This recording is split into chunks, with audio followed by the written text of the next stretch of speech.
Des Allemands, moi j'en ai tué 2. Et les 2 que j'ai tués, c'était de leur faute.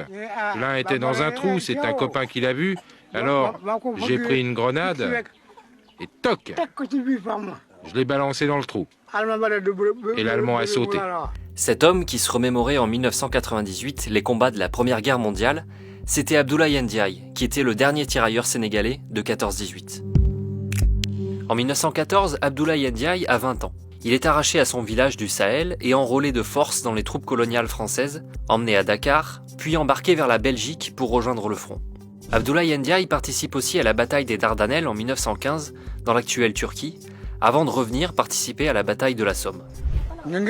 Les Français avaient fait sauter un pont. Pendant 3 jours, on a rampé, on s'est battu. À ce moment-là, il faisait encore chaud.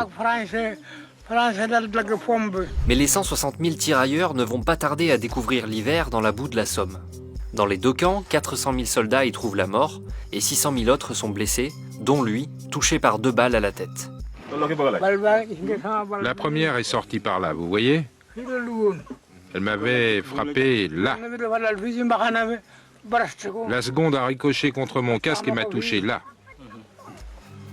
Son périple s'achève à Verdun en 1918. Un jour, on devait remonter au front. Tout à coup, un clairon sonne et quelqu'un crie « La guerre est finie !» La guerre finie, la guerre finie. Les officiers étaient contents, ils s'embrassaient, ils disaient « Ça, c'est bien !»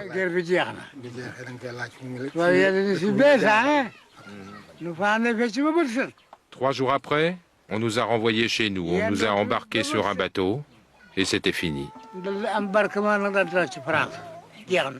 Abdoulaye Ndiaye retourne dans son village à 200 km de Dakar, sans pension de guerre. Il découvrira qu'il aura droit à une compensation 30 ans plus tard, après le retour des tirailleurs de la Seconde Guerre mondiale.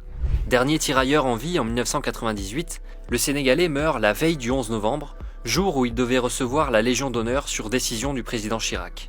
La médaille sera déposée par l'ambassadeur de France le lendemain sur sa tombe. Et son fils, à force de faire vivre la mémoire de l'ancien soldat, parviendra à obtenir de la France la construction d'une piste pour désenclaver le village. Mais la guerre, j'y repense encore, tous les jours. La nuit, souvent, je rêve que je suis en train de me battre.